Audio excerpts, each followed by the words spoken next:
સમાચાર હવે સુરતથી મળી રહ્યા છે, જ્યાં પોલીસ પરિવારોની સુવિધા માટે આધુનિક આવાસો તૈયાર કરાયા છે।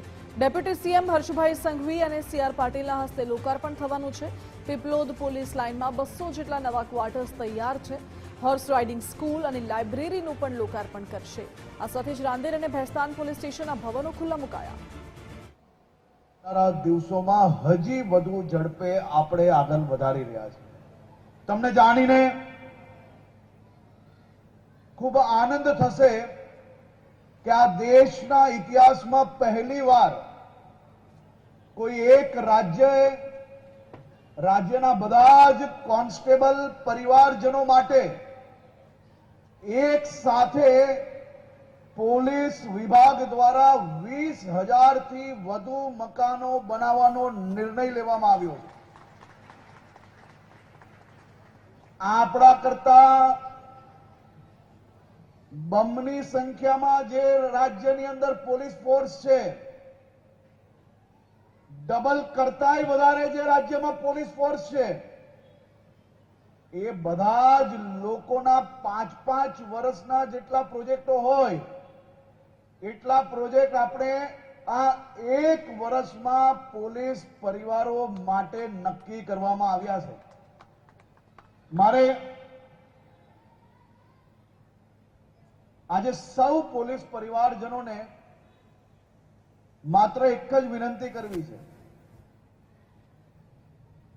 આ ઘરને સરકારનું ઘર નહીં માનતા।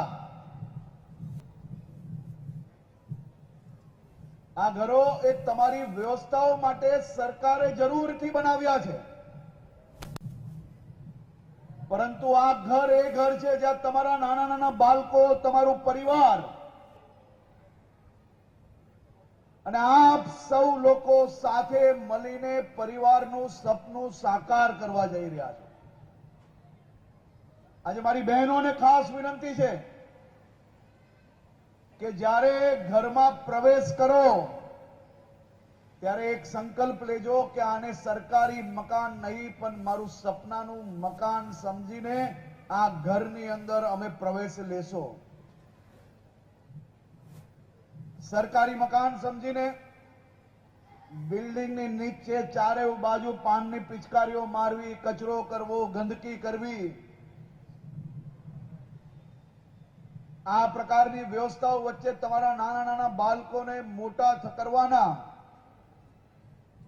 એમની સમજણ, એમના વ્યવહારની અંદર કેટલો મોટો ભવિષ્યની અંદર અસર આવી શકે છે, એ બધા જ વિષયોને સમજીને તમે આજે જ્યારે ગૃહ પ્રવેશ કરી રહ્યા છો ત્યારે હું માત્ર એટલું જ કહીશ કે આપ સૌને આ નવા ઘરમાં આપના બધા જ સપનાઓ સાકાર થાય, તમે તમારા પરિવારજનો જોડે ખૂબ સારું જીવન અહીંયા જીવી શકો તેવી શુભકામનાઓ હું આપવા માંગુ છું।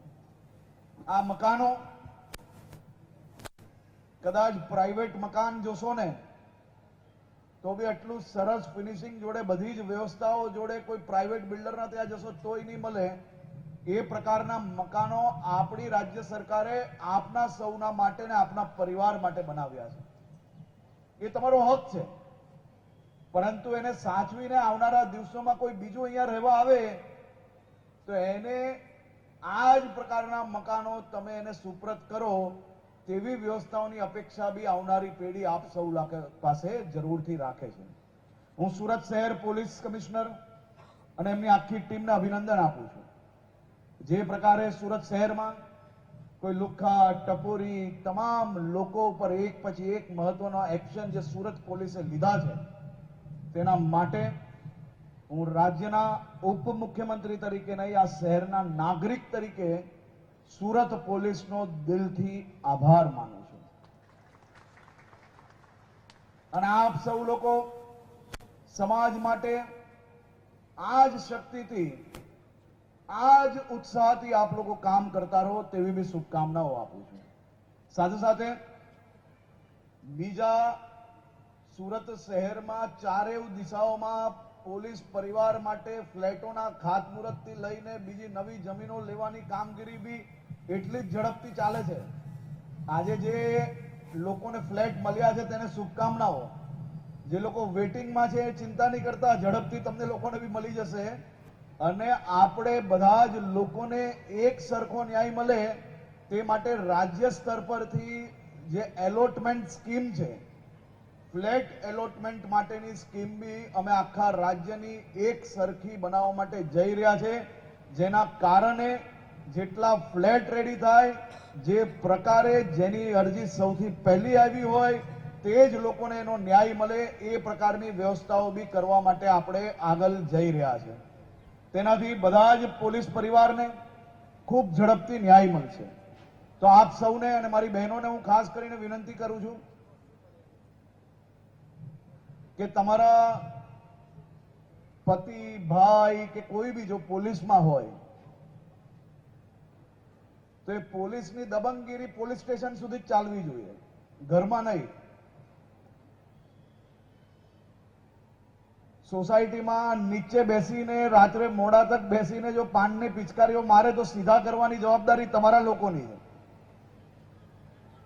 તોય તમને લાગે કે નથી થતા તો મને કહેજો, હું થોડી ઘણી સારી વ્યવસ્થાઓ કરી આપીશ તમને. પરંતુ ઘર, મકાન આ બધી સાચવવાની જવાબદારી તમારી છે અને આ સપનાઓનું ઘર આપણા આ જીવન સપના સાકાર કરે તેવી શુભકામનાઓ. ખૂબ ખૂબ આભાર. આપ સાહેબનો પણ ખૂબ ખૂબ આભાર સર, આપ સાહેબના ઉદ્બોધન માટે.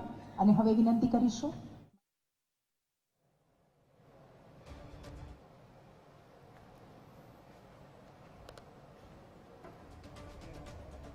તો પીપલોદ પોલીસ લાઇનમાં 200 જેટલા નવા ક્વાર્ટર્સ,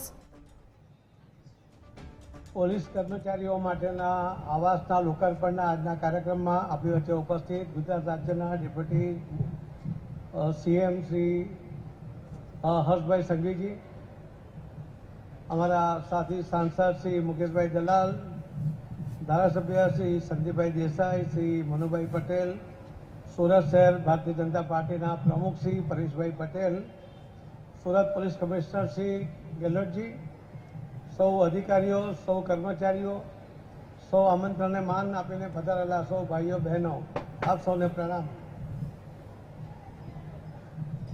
મિત્રો, પોલીસ કર્મચારીને આ પ્રકારના મકાન મળે એમાં અહીંયા બેઠેલા જો કોઈને આનંદ થાય એમાં સૌથી વધુ આનંદ મને થાય કે હું પોતે પણ પોલીસ લાઇનમાં બી રહ્યો છું અને એના કારણે જે આજે આ ક્વોલિટી જે જોવા મળી છે એ તો ક્યારેય તે વખતે કલ્પના નહોતી કરી. એ પ્રકારના મકાનો અને એ વિસ્તારના મકાનો પીપલોદમાં જો આપ ફ્લેટ લેવા જાઓ તો કદાચ કલ્પના ન કરો એ પ્રકારના લગભગ 50-55 લાખ રૂપિયાનો એક ફ્લેટ થાય.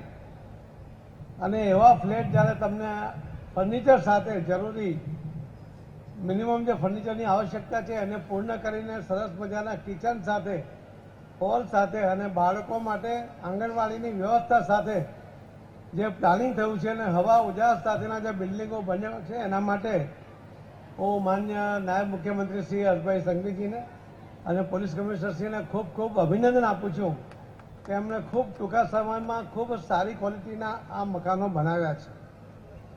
એનાથી પણ આગળ જઈને એક પ્રયોગ અમે આગળ પણ કર્યો હતો. હું હર્ષભાઈને કહીશ કે દૂર સુધી કોઈ બિલ્ડરને લઈને સરકારની કોઈ જમીન કે જે કદાચ ખરાબાની જમીન હોઈ શકે પરંતુ સારી જમીન હોય એને ડેવલપ કરીને જો કોઈ મકાનો બનાવીને પોલીસ કર્મચારીઓને પોતે લોન લઈને આપી દો, કેમ કે 4,000 રૂપિયા ભાડું આમાં મળે છે.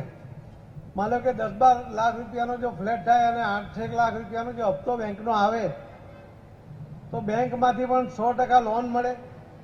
એમાં જે ભાડાના પૈસા સરકાર તમને આપે 4,000 રૂપિયા અને પ્લસ તમે થોડા પૈસા ઉમેરો તો તમારું પોતાનું મકાન થઈ જાય.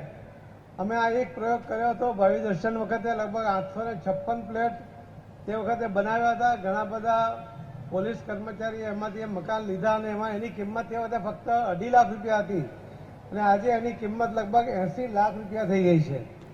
તો આ એક પોતાના મકાનની પણ વ્યવસ્થા માટેનું પ્લાનિંગ જો તમે સાથે મળીને કોઈ બિલ્ડરને આગળ લાવીને કે જે સારું પ્લાનિંગ કરી શકે અને બેંક પણ 100% ઓછા વ્યાજની લોન આપી શકે, કેમ કે સરકારી કર્મચારી છે એટલે બેંક પગારમાંથી ડાયરેક્ટ જો એના પૈસા કપાતા હોય તો એને ચોક્કસ પૈસા મળે અને એમાંથી લગભગ અડધા ઉપરના પૈસા તો ભાડામાંથી સરકાર જ ચૂકવી દે તમારા પોતાના મકાનમાં રહો એટલે. તો પોતાના મકાનનું પણ આયોજન થઈ શકે અને આ વ્યક્તિગત ના થઈ શકે એટલા માટે જો સામૂહિક રીતે આનું પણ એક પ્લાનિંગ થાય, જે રીતે આ હમણાં આખા રાજ્યમાં 20,000 મકાનોનું પ્લાનિંગ થયું છે, તે જ રીતે જ્યાં જ્યાં જમીનો અવેલેબલ હોય અને આવી વ્યવસ્થા થઈ શકે તો ખૂબ મોટું કામ એના માટે પણ થશે. આજે જ્યારે હર્ષભાઈ પાસે હોમ મિનિસ્ટ્રી પણ છે ત્યારે મારે એમને પણ કહેવાનું મન થાય છે કે જો તમે પ્લાનિંગ કરો તો બધા જ પોલીસ કર્મીઓના મનમાં હોય છે કે એમને સમયના કલાકો એ 8 કલાકથી વધારે હોય છે, એમને વળતર ઓછું મળે છે. પણ જો દરેક તમે પોલીસ સ્ટેશનમાં જો પ્રયત્ન કરશો તો લગભગ 70-80% કર્મચારીઓ એવા હશે કે જેને તમે 8 કલાક જ નોકરી આપો અને આપી શકો એ પ્રકારનું પ્લાનિંગ થઈ શકે એમ છે. તો એ દિશામાં વિચારવું જોઈએ, જેથી પોલીસ કર્મચારીઓનું જે એમની લાઈફ છે એમાં પણ એમને રાહત થાય અને જે અનિયમિતતા એટલે સમયની જે અનિયમિતતાને કારણે જે એક પ્રકારનું મગજ પર ટેન્શન હોતું હોય છે, એના કારણે અનેક પ્રકારની બીમારીમાંથી પણ કર્મચારીઓ જતા હોય છે, ત્યારે એમાંથી પણ એને ફાયદો થશે. તો એ દિશામાં પણ વિચારવું જોઈએ. આજે જ્યારે પોલીસ કર્મચારીઓને આવી જે સુવિધા મળે છે ત્યારે સમાજ પણ તમારી પાસેથી અપેક્ષા રાખે છે કે તમારું વાણી અને વર્તન એમની સાથે સારું હોય, બિનજરૂરી એમની સાથે અસભ્ય વર્તન ના કરાય. અને એ જો તમે એની પણ જો શિસ્ત આવે, મને યાદ છે જ્યારે હું પોલીસમાં નોકરી કરતો ત્યારે બોર્ડ મારતા હતા પોલીસ સ્ટેશનમાં કે મે આઈ હેલ્પ યુ, અને અમને લાગતું હતું કે આ તો એક મજાક છે, કેમ કે કોઈ પોલીસ કર્મચારીનો માનસિકતા નહોતી કે એને કોઈને હેલ્પ કરવી. પરંતુ આજે જ્યારે સમય બદલાયો છે ત્યારે ધીરે ધીરે પોલીસ કર્મચારીઓ પણ પોતાની જવાબદારીની સાથે સાથે પોતાના અધિકારની સાથે આપણી ફરજો પણ એમને યાદ છે, અને એટલા માટે અસભ્ય વર્તન કરવાની જે પહેલાં જે હતી ફરિયાદો હતી એમાં પણ ઓછી થઈ છે. તો એમાં પણ વધુ જો સારું વર્તન કરીને જે પોલીસની ઇમેજ છે એમાં સુધારો કરવા માટે પણ પ્રયત્ન કરવો જોઈએ. હું તો ઘણીવાર ઉદાહરણ પણ આપું છું કે બોર્ડર ઉપરના સૈનિકો એ પણ દેશના દુશ્મનોથી આપણા દેશનું રક્ષણ કરે છે, એ પણ ખાખી પહેરે છે, પણ એમના પ્રત્યે લોકોને માન છે. જ્યારે તમે પણ ખાખી પહેર્યા પછી દેશના અંદરના જે ગુનેગારોથી દેશના લોકોનું તમે રક્ષણ કરો છો, ત્યારે તમે પણ એટલું જ મોટું કામ કરો છો, છતાં પોલીસ પ્રત્યે લોકોને નફરતની ભાવના કેમ છે? તો આ નાના મોટા જે બનાવો વર્ષોથી જે ચાલતા આવ્યા છે, જે અપમાનિત કરવાનો પ્રયત્ન, એના કારણે એમને જે પોલીસ કર્મચારીઓનું વર્તન, એના જ કારણે આખો ડિપાર્ટમેન્ટ બદનામ હોય છે. ત્યારે એમાં પણ સુધારો લાવવાનો પ્રયત્ન જો તમે બધા સંકલ્પ કરશો તો ચોક્કસપણે ખૂબ મોટો ફાયદો એનાથી થશે. ઓછા માનવબળ સાથે, એટલે ઓછું કર્મચારીઓનું બળ છે, છતાં પણ આટલી મોટી કન્ટ્રી એટલે આટલા મોટા રાજ્યમાં તમે લગભગ 1 લાખ પોલીસ કર્મચારી આખા રાજ્યમાં છે, અને આખા રાજ્યનો 5.5-6 કરોડ લોકોનું રક્ષણ તમે કરવાની જવાબદારી લો છો, તો પ્રમાણમાં સ્વાભાવિકપણે તમારી જવાબદારી વધતી હોય છે. પણ સફળતાપૂર્વક તમે જ્યારે આ કામ કરી રહ્યા છો ત્યારે એને ફાઇન ટ્યુનિંગ કરીને જો વધારે સારી રીતે કરવાનો પ્રયત્ન કરશો તો મને લાગે છે કે આવનારા દિવસોમાં સમાજ પણ તમને સ્વીકારીને સમાજ પણ આમાં મદદરૂપ થવાનો પ્રયત્ન કરશે. ફરીથી જેમને આ મકાનો મળ્યા છે એમને હું ખૂબ ખૂબ અભિનંદન આપું છું. આજે તમે સરકારી મકાનની અંદર પ્રવેશ કરો છો, હવે જે તમારી પાસે 25-30 વર્ષ બાકી હશે કે સર્વિસ જે બાકી હશે એટલા વર્ષ તમને હવે આ જ મકાન એ મળે, એટલે તમારું પોતાનું મકાન છે એવું સમજીને વાપરજો. એવું જે હોમ મંત્રી હોમ મિનિસ્ટરે જે કહ્યું છે એને પણ ધ્યાનમાં રાખજો કે તમે જ્યારે પાછા જાઓ અથવા તો ખાલી કરીને જાઓ ત્યારે પોતાના મકાનમાં જાઓ, એવી શુભેચ્છા તો છે, પણ આ મકાનની જાળવણી પણ પોતાના મકાનની જેમ કરો એવી પણ તમને વિનંતી છે. આવા સરસ મકાનો ગેસની સગવડ સાથે, આંગણવાડીની સગવડ સાથે, હવા ઉજાસ સાથે આવા સરસ મકાનોનું આયોજન એ તો ક્યારેય કલ્પના નહોતી, એ પ્રકારનું આયોજન કર્યું છે. એટલા માટે હું હર્ષભાઈ સંઘવીજીને અને પોલીસ કમિશનરશ્રીને ખૂબ ખૂબ ધન્યવાદ આપું છું. અને હવે જે બાકીના લોકો રહ્યા છે એના માટે પણ જો પ્લાનિંગ થાય તો જલ્દી એમને પણ પોતાના મકાન મળે અને સારી ક્વોલિટીના મળે એવી એવો મને વિશ્વાસ છે. ખૂબ ખૂબ ધન્યવાદ. ભારત માતા કી જય. સાહેબ, શ્રી આપની શુભકામનાઓ માટે અને આપના શબ્દો માટે આપનો પણ ખૂબ ખૂબ આભાર.